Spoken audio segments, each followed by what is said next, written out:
آپ کہہ رہے ہیں کہ آپ کے بیان کو انڈین میڈیا توڑ مروڑ کر پیش کر رہا ہے. کیا انڈین میڈیا نے کہا؟ انڈین میڈیا نے کہا کہ ایاز صادق نے کہا کہ آرمی چیف کے جو ہے وہ پیر کانپ رہے تھے. کیا نہیں کہا آپ نے؟ انڈین میڈیا نے کہا کہ ان کے ماتھے پر پسینہ آیا ہوا تھا. کیا آپ نے نہیں کہا؟ اب آپ نے جو وزارتی بیان جاری کر دیا، آپ نے کہا کہ جی یہ تو میں نے عمران خان کے بارے میں بات، جبکہ بیان میں آپ یہ فرما رہے ہیں اسمبلی کے فلور کے اوپر کہ عمران خان تو موجود ہی نہیں تھے، وہ تو آئے نہیں. تو عمران خان کا آپ کو کس نے بتا دیا کہ اس کے پیر جو ہیں وہ گھر بیٹھے کانپ رہے تھے؟ اس پزل میں نہیں جانا چاہتی کہ وہ کیا کہہ رہے تھے اور کیا انہوں نے کہہ دیا، لیکن خیر جس کے بھی بارے میں کہا یہ آپ نے ایک انڈین موقف کی یقیناً تائید. آپ ایاز صادق کے خلاف ایف آئی آر کریں گے تو یہ ایک اور بڑا ایشو بن جائے گا، انٹرنیشنل ہیڈ لائنز بنیں گی، بھارتی میڈیا دیے گئے ایاز صادق صاحب کی طرف سے. خیر انہوں نے بعد میں یہ بھی کہا کہ میرے بیان کو بڑا توڑ مڑوڑ کر انڈین میڈیا نے پیش کیا ہے. کہ جو کچھ بھی ہو رہا ہے اب اس کے خلاف کوئی قانونی چارہ جوئی بھی ہونی چاہیے. دیکھیں ایک تو یہ معذرت کے ساتھ اتنی بودی قسم کی دلیل ہے کہ میرے بیان کو توڑ مروڑ کر پیش کیا ہے. کیوں جھوٹ بول رہے ہیں قوم سے؟ آپ نے ایک بیان دیا ہے غلط، آپ اس پر قائم رہیں. اگر آپ کو لگتا ہے کہ آپ نے غلط دیا ہے تو آپ کے اندر حوصلہ ہونا چاہیے. وہ جو خواجہ آصف صاحب نے کہا تھا کہ کوئی شرم ہوتی ہے، کوئی حیا ہوتی ہے، کوئی ایتھکس ہوتے ہیں، کوئی گریس ہوتی ہے. آپ گریس کا مظاہرہ کرتے ہو جاتی ہے غلطی، سیاستدانوں کی زبان پھسل جاتی ہے، ہم سے بھی غلطی ہو جاتی ہے بطور اینکر. تو آپ قوم کے سامنے کہتے ہیں میں معذرت خواہ ہوں، یہ جملہ مجھ سے غلط بولا گیا. آپ کہہ رہے ہیں کہ آپ کے بیان کو انڈین میڈیا توڑ مروڑ کر پیش کر رہا ہے. کیا انڈین میڈیا نے کہا؟ انڈین میڈیا نے کہا کہ ایاز صادق نے کہا کہ آرمی چیف کے جو ہے وہ پیر کانپ رہے تھے. کیا نہیں کہا آپ نے؟ انڈین میڈیا نے کہا کہ ان کے ماتھے پر پسینہ آیا ہوا تھا. کیا آپ نے نہیں کہا؟ اب آپ نے جو وزارتی بیان جاری کر دیا، آپ نے کہا کہ جی یہ تو میں نے عمران خان کے بارے میں بات، جبکہ بیان میں آپ یہ فرما رہے ہیں اسمبلی کے فلور کے اوپر کہ عمران خان تو موجود ہی نہیں تھے، وہ تو آئے نہیں. تو عمران خان کا آپ کو کس نے بتا دیا کہ اس کے پیر جو ہیں وہ گھر بیٹھے کانپ رہے تھے؟ خدا کے لیے کیوں اس قسم کی آپ اپنا قد دیکھیں. اچھا میں مسلم لیگ نون میں سے جو چند انتہائی سنجیدہ، انتہائی آپ سمجھ لیں متانت والے اور جو بہت قابل قدر شخصیات ہیں ان میں سے ایک ایاز صادق صاحب، اور یہ خود کسٹوڈین رہ چکے ہوئے ہیں اسی اسمبلی کے، اسپیکر تھے. کم از کم آپ کو تو یہ پتا ہونا چاہیے کہ اسپیکر کے اسمبلی کے فلور پہ کھڑے ہو کر گفتگو کیسے کرنی ہے. جب آپ کرسی پر بیٹھ کے کسٹوڈین کے طور پہ اسمبلی کو چلاتے تھے تو اس وقت اس قسم کی گفتگو ہوتی تھی تو آپ کا ایز اے ریگولیٹر کیا کردار ہوتا تھا؟ آج آپ خود وہ بات کر رہے ہیں. اور کیس دیکھیں، ایک تو ان کا کیس ابھی میرے پاس کچھ دیر پہلے ہی وہ میں نے ایف آئی آر دیکھی ہے، ایک لاہور کے اندر بھی ان کے خلاف ایف آئی آر کی درخواست آ چکی ہے سول، اور ایک جو ہے وہ اسلام آباد میں ہے. اس میں ظاہری بات ہے، اس میں اگر تو انہوں نے ایک آف کیمرہ بریفنگ تھی جس میں شاہ محمود قریشی اور آرمی چیف نے آ کے بریف کیا، تو آپ آف کیمرہ بریفنگ کو اگر لا کے یوں ڈسکس کر رہے ہیں تو ممکن ہے اس کے اوپر جو ہے وہ کوئی ان کی بات پرس ہو سکتی ہو. اور اس کے علاوہ انہوں نے آپ یہ دیکھیں نا، ہمارا جو 1.5 سال کا بیانیہ تھا ذریعہ، آپ کو کیا بیانیہ تھا دنیا کے سامنے کہ ہم آپ سے بدلہ لینے کی استطاعت رکھتے ہیں. ہم اگر چاہیں تو ہم اپنے پرزنر آف وار کو ابھی نندن کو یہاں پہ ٹرائل کر سکتے ہیں، لیکن ہم آپ پر احسان کر رہے ہیں کہ ہاں، اور ہم اس جنگ کو یا اس ٹینشن کو ختم کرنا چاہتے ہیں، لہٰذا ہمارا ہاتھ آپ کے اوپر ہے، ہم آپ کو آپ کا پرزنر آف وار آپ کا. اچھا امیر، آپ نے اپنی گفتگو میں کہا چونکہ یہ آف کیمرہ کانورسیشن تھی نا، اگر ایسا ہی تھا تو پھر قانونی چارہ جوئی حکومت کو جانا چاہیے اس معاملے کو آگے لے کر. جی بالکل جانا چاہیے. دیکھیں اگر وہ صرف یہاں تک رہ جاتے نا آرمی کے بارے میں یا شاہ محمود قریشی کے بارے میں جو انہوں نے بات کی تو شاید خیر تھی، لیکن جو انہوں نے یہ کہہ دیا نا کہ ہم نے تو ہمارے پہ تو جنگ مسلط ہونے والی تھی، یعنی آپ یہ کہہ رہے ہیں کہ ہم مر گئے تھے اگر ہم 9 بجے تک نہ دیتے. ہم اتنے بالکل فارغ اور اتنے ہماری فوج بھی مر گئی تھی، قوم بھی مر گئی تھی، حکومت بھی مر گئی تھی، اور ہم تو اتنے پھٹو ہو گئے تھے کہ ہمیں تو جا کے ان کے ہاتھوں میں دینا پڑا کہ بھائی لے جو ہم پہ جنگ نہ مسلط کرو. ٹھیک ہے، کیسا بیان جسے پوری قوم کو ہزیمت کا سامنا کرنا پڑ رہا ہے اقوام عالم میں، تو ڈیفینیٹلی اس پر کارروائی ہونی چاہیے ایز پر یور کامنٹس. مونا، آپ کیا کہتی ہیں، اس معاملے کو مزید آگے بڑھانا چاہیے؟ اچھا، اس میں تو ذریعہ کوئی شک نہیں کہ جو انہوں نے بات کی ہے نہ وہ سیاق و سباق سے ہٹ کر انڈین میڈیا نے پیش کی ہے. ہم جتنا مرضی کہہ لیں کہ وہ بڑا ایک ہسٹیریکل قسم کا میڈیا ہے، لیکن اس پرٹیکولر کانٹیکسٹ میں ایسی کوئی چیز نہیں ہوئی. انہوں نے واقعی وہی سب کہا ہے جو ہمارے تمام کے کانوں نے سنا ہے. اچھا، ہیونگ سیڈ دیٹ، اب دیکھیں بات یہ ہے کہ مجھے یہ بات میں بالکل اتفاق رکھتی ہوں کہ وہ ایک سلجھے ہوئے انسان ہے اپنی پارٹی سے، جناب ایاز صادق، اور اسی وجہ سے جو ہماری طرف سے یا ایک جنرل پرسپشن میں جو ایک حیرت کا اظہار ہو رہا ہے نا، ایک شوق کا ہم تمام اظہار کر رہے ہیں کہ یہ اس بندے نے کہا ہے، تو اس کی وجہ بھی پرائمریلی یہی ہے کہ ان کو جس طرح سے دیکھا جاتا ہے. تو واقعی یہ سمجھ سے تمام چیزیں بالاتر ہیں. یہ والی باتیں کرنا کہ جی ٹانگیں کانپ رہی تھیں، خواہ انہوں نے آرمی چیف کے بارے میں کہا، شاہ محمود صاحب کے بارے میں کہا، عمران خان کے بارے میں کہا، یہ میں سمجھنے سے میں بالکل اس پزل میں نہیں جانا چاہتی کہ وہ کیا کہہ رہے تھے اور کیا انہوں نے کہہ دیا. لیکن خیر جس کے بھی بارے میں کہا، یہ آپ نے ایک انڈین موقف کی یقیناً تائید کی. اتنی بڑی آپ نے آپ کی نیشنل پرائڈ کو آپ نے نیست و نابود کرنے کی کوشش کی. یہ پی ٹی آئی پہ سٹائر نہیں ہے، یہ پاکستان پہ سٹائر ہے. یہ بہت بڑی ایک بات ہے. خیر مجھے پھر بھی لگتا ہے کہ اب اس معاملے کو ختم کریں، اب اس معاملے کو یہیں پر ختم ہونا چاہیے. اور یہ جو ایف آئی آر وغیرہ کا سلسلہ ہے اس کا ریزن میں بڑا کیٹیگوریکلی بتانا چاہتی ہوں کہ اگر ایاز صادق صاحب کو گرفتار کر لیا جاتا ہے اسے، کیا یہ معاملہ ہمیں لگتا ہے یہیں ختم ہو جائے گا؟ نہیں، یہ تمام پھر اور شروع ہو جائیں گے. آپ کو پتا ہے ایک اور بیان آئے گا، پھر دوسرا بیان آئے گا، پھر وہ جوش خطابت میں جیسے کہ ہم کل بھی ڈسکس کر رہے تھے، پھر کچھ نہ کچھ ایسا بیان دے دیا جائے گا جو کہ پھر ایک نیا پنڈورا باکس کھل جائے گا نا. دیکھیں گورنمنٹ کی طرف سے جو بیان آتے ہیں اس میں بھی سلپ آف ٹنگ ہوتے ہیں، پھر اس میں بھی جذبات بڑے ابھارے جاتے ہیں. وہ بھی جذباتی ہو کہ پلوامہ اور بالا کوٹ میں ڈسٹنگوش جیسے نہیں کر پائے گا فواد صاحب. ہاں تو یہ قصہ یہاں ختم تو نہیں ہوگا، اس کو ختم کریں. اور یہ خدا کا واسطہ ہے، یہ نیشنل سیکیورٹی کے معاملات سے یہ اپوزیشن اور گورنمنٹ کو چاہیے کہ اپنی ڈیبیٹ کو باہر نکالے، کوئی سنجیدہ مسائل پہ بات کریں، کوئی عوام کے مسائل پہ بات کریں، کیونکہ باتیں ہوتی ہیں کرنے والی.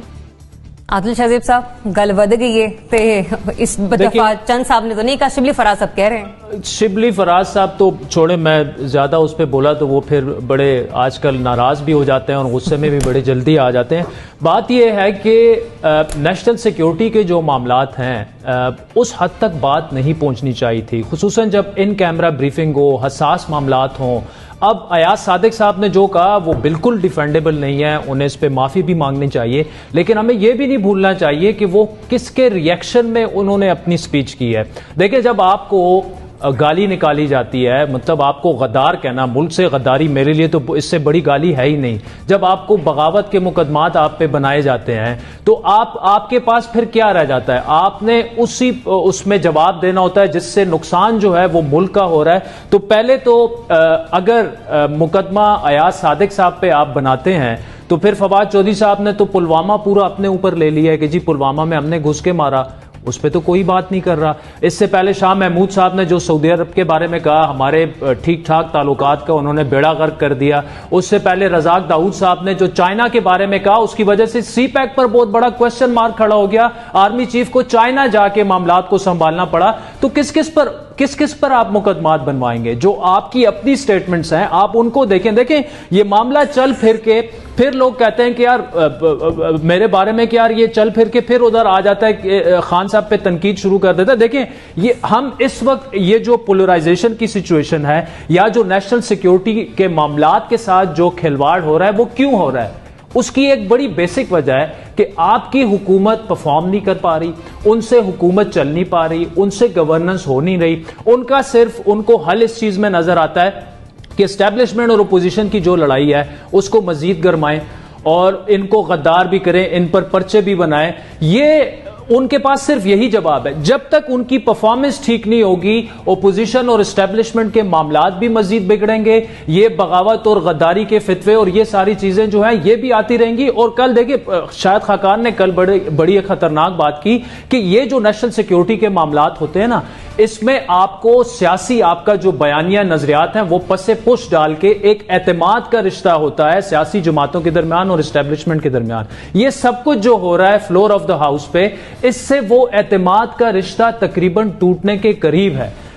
مطلب آپ کو کل کو پھر بیٹھ کے انہی لوگوں کو آن بورڈ لے کے اس سے وہ بات. صاحب کہہ رہے ہیں کہ وہی کہ اعتماد کا رشتہ ٹوٹ سکتا ہے. رانا ثنا صاحب کہیں پہ بیٹھ کے کہتے ہیں کہ نہیں میں اسٹیٹمنٹ کو انڈورس کرتا ہوں. مطلب وہاں پر بھی کانفلکٹ ہے جماعت میں. نہیں وہ تو دیکھیں وہ تو ان کے اپنے معاملات، اور اس میں سب سے زیادہ دیکھیں یہ نون لیگ کی پالیسی تو نہیں ہے نا، لیکن ایاز صادق صاحب خود ہی اس چیز کو زیادہ ڈیفینڈ کر سکتے ہیں. لیکن جو نون لیگ کا اوور آل ریئیکشن آ رہا ہے وہ ان سے ایگری نہیں ہے، یہ ان کی پارٹی پالیسی یا لائن نہیں ہے. لیکن میں آپ کو ساتھ میں یہ کہہ رہا ہوں کہ یہ معاملہ جو ہے یہ یہاں تک پہنچا کیوں، اس کے روٹ کازز میں جانا ہوگا۔ اگر آپ کے فیڈرل منسٹرز دن میں 4 فیڈرل منسٹر اٹھ کے غدار اور بغاوت کے نہ صرف القابات سے انہیں نواز رہے ہیں بلکہ پرچے تک کر رہے ہیں، تو پھر انہوں نے بھی چپ تو نہیں بیٹھنا، انہوں نے بھی یہی کرنا۔ وہ بھی غلط کر رہے ہیں، یہ بھی غلط کر رہے ہیں، لیکن یہ نہیں کہ میں یہ کہوں کہ جی حکومت کی بھی ذمہ داری، یہ حکومت ہی کی ذمہ داری ہے، حکومت ہی کی ذمہ داری ہے۔ ریکنسیلیشن کی طرف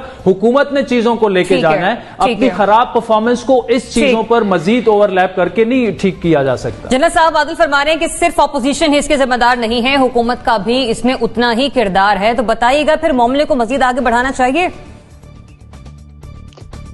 ذرا بات یہ ہے کہ چونکہ کسی کے خلاف کبھی کوئی ایکشن ہوا نہیں، لہذا ان گارڈڈ قسم کے بیانات اکثر سیاستدان دیتے رہتے ہیں، اور یہ اتنا بڑا المیہ ہے کہ ہر کوئی اپنی طرف سے، جیسے بھی عادل بات کر رہے ہیں، فواد چودھری کی، کسی کی، بہت سارے لوگ، اور اس سے پہلے بھی، اور یہ میرا خیال ہے روکنے کے لیے شاید کوئی کارروائی کی ضرورت پڑے اور کرنا ہی چاہیے، تاکہ کسی کے منہ کو لگام تو ہو۔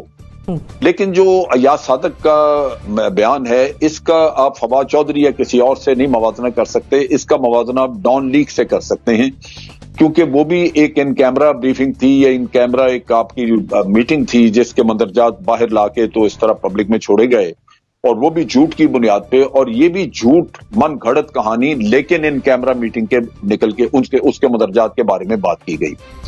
اس کا ایک تو جو عادل بات کر رہا تھا کہ اعتماد ختم، اعتماد ایک تو یہ ہے کہ سوچ بڑے زور سے، یہ بڑے آپ کہہ لیجئے کہ سیریسلی سوچا جا رہا ہے کہ کیا ان حضرات کو آئندہ کو ان کیمرہ بریفنگ دینی چاہیے یا نہیں دینی چاہیے، کیونکہ یہ تو اپنے حلف کے خلاف بات کرتے ہیں۔ ایک ان کیمرہ میٹنگ میں آپ نے دستخط کیے ہوتے ہیں آفیشل سیکرٹ ایکٹ کے اوپر کہ یہاں کی کوئی بات میں ادھر ادھر نہیں کروں گا، لیکن آپ باہر نکل کے کر رہے ہیں۔ تو ایاز صادق صاحب نے تو ایک اور طرح کا جرم کیا ہے جو ڈان لیگ سے میرے نقطہ نگاہ سے ملتا ہے۔ دوسری بات یہ ہے کہ ان کے ہاتھ میں نوٹس تھے جن سے پڑھ کے وہ بات کر رہے تھے۔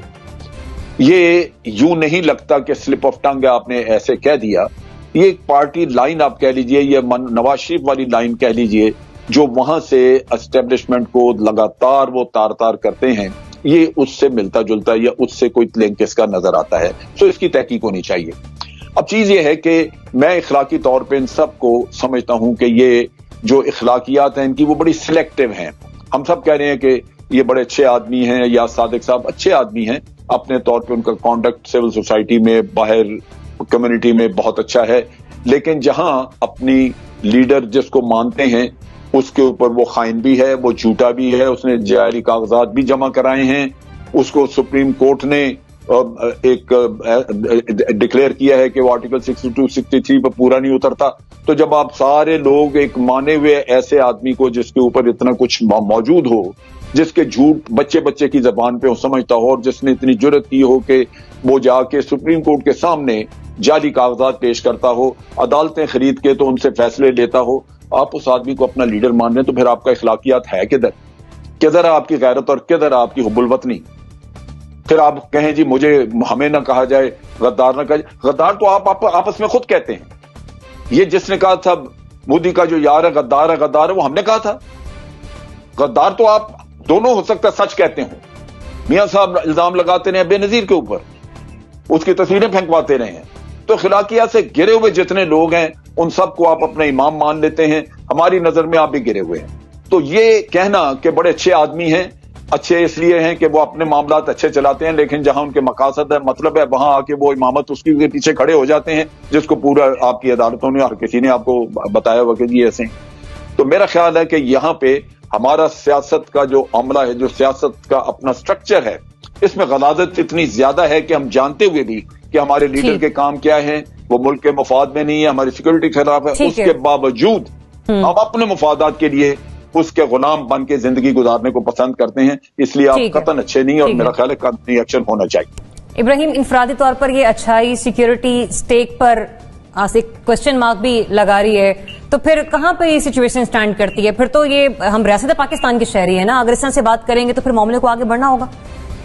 دیکھیں، یہ بات تو ٹھیک ہے کہ یہ نیشنل سیکیورٹی کا ایک میٹر تھا اور ایاز صادق نے ایک غلط بیان دیا ہے، اور جنگ کے ماحول میں کسی بھی ملک میں جو ٹینشن ہوتی ہے اس ٹینشن کو انہوں نے بہت زیادہ مرچ مسالہ لگا کے اور بڑھا کے پیش کیا ہے کہ ایاز صادق چلیں اب یہ کہہ رہے ہیں کہ جی میں نے یہ بیان جو ہے وہ شاہ محمود قریشی کی وجہ سے دیا تھا یا ان کو منسوب کر کے دیا تھا یا عمران خان کے لیے دیا تھا، لیکن آپ کی جو حکومت ہے وہ کہتی ہے نہیں آپ نے یہ بیان آرمی چیف جنرل باجوہ کے متعلق دیا ہے۔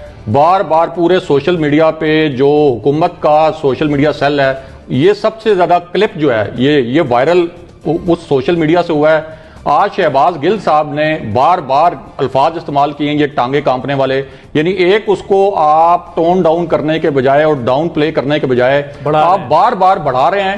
اور وہ جو ہم پہلے بھی بات کر رہے تھے کہ یہ اپوزیشن جو ہے حکومت کی یہ ہمیشہ کوشش رہتی ہے ان کے کچھ رہنماؤں کی کہ اپوزیشن کو اور فوجی قیادت کو کسی طریقے سے آمنے سامنے لا کے کھڑا کیا جائے اور فوجی قیادت کو یہ احساس دلایا جائے کہ انہوں نے دیکھیں آپ کے خلاف یہ باتیں کی اور وہ باتیں ایز اٹ از دہرانا شروع کر دیں۔ اب اگر وہ کہہ رہے ہیں کہ ہم نے نہیں بات کی تو آپ اس معاملے کو ختم کر دیں یا اس کو ٹون ڈاؤن کریں۔